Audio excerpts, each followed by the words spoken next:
education at De La Salle College, a Catholic high school in Toronto. Yet the notion of becoming a comic refused to go away. I was moonlighting at the Keg, and there was another waiter who worked there who was an actual working comic named Michael. He and I used to do bits for each other. Whenever Beat It came on the in-house sound system, I'd do my Michael Jackson impression. Quite often, I'd ask Michael about his life as a comic. Whenever I did, he'd always ask me the same thing. Man, why don't you try it? I was also funny in the classroom as a teacher. It was a way I discovered to make your students pay attention. I remember one grade 12 kinesiology class where I was riffing about something. That's when it happened. The moment that set off my whole career. A student named Peter yelled out, "Sir, have you ever thought of trying stand-up comedy?" There it was, the nudge I needed. "I tell you what," I told him, "I promised to try it by the end of the year." Now, it wasn't as though they were all invested in making sure that I followed up on this promise, but I was. It was more a promise to myself. At the time, everything I knew about the world of stand-up comedy came from Michael at the Keg, who told me that Yuck Yucks held an open mic every Monday night.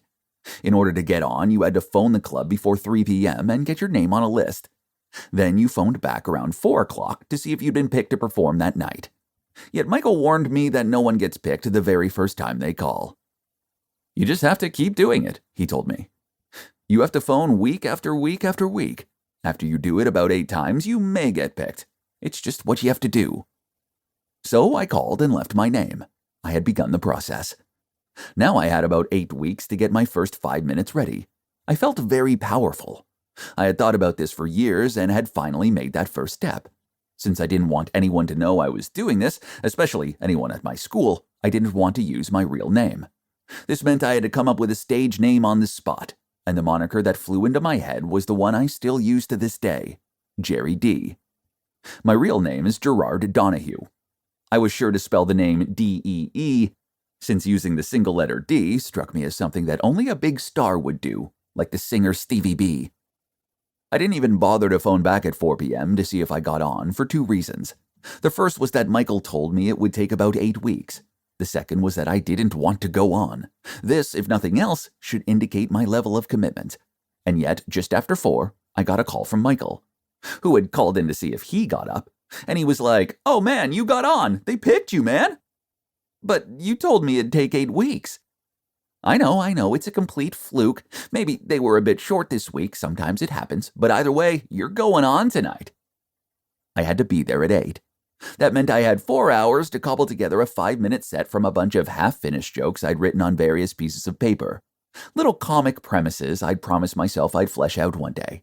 So there I was, trying to put them into some semblance of order, just to give myself something that even came close to being an act. When I was done, I told exactly 2 people that I'd be appearing, a pair of brothers named James and John who were friends of mine. So I went to the club. I walked in the door. I saw that instead of writing down Gerry Dee on the performers list, as I had spelled it, they'd written Gerry Dee. Immediately, I started worrying that the other comics would all think I was too big for my britches. It was a ridiculous concern since they all had far, far bigger things to worry about. Then again, I was freaking out. I had never been so nervous. Mark Breslin, the head of Yuck Yucks, was there. Maybe that had something to do with it, I can't say. I was completely taken by surprise by my panic. I had never been a nervous public speaker. I did it all day and every day in front of my students. And yet a part of me realized that if I was this nervous, it had to be because this venture, this standing up in front of other people and trying to make them laugh, meant something to me. The MC was a comic named Jack, who had been on the scene for years. I remember thinking that Jack was the guy I had to impress, as he was the man who would advance my career. I would later find out that Jack was just another comic who picked up the gig to make an extra $50 that night. I was the 9th of 16 comics. Just before I went on, Jack started making fun of my name. "Gerry Dee, really? Gerry Dee? What the fuck kind of name is that?" He wasn't wrong. It looked so stupid. It was my first time on stage, and my name on the sheet looked like I was already a star. Hearing this, I made a decision. I wasn't going to do this. I was going to walk out and never show my face in Yuck Yucks or any other comedy club again in my entire life.